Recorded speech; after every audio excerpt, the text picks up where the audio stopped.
Hello guys, in this video I'm going to show you how to select the overlays on the Gaia GPS application.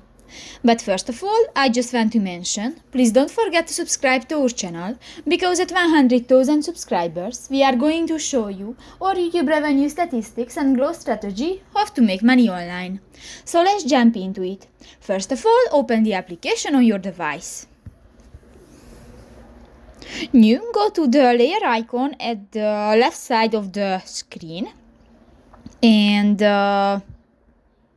you can find the map overlays button, and you can select areas, saved hikes, tracks, routes, waypoint labels and others. And if you want to select one or show on the map, just click to the next black circle, and if it will be green, is show on your map.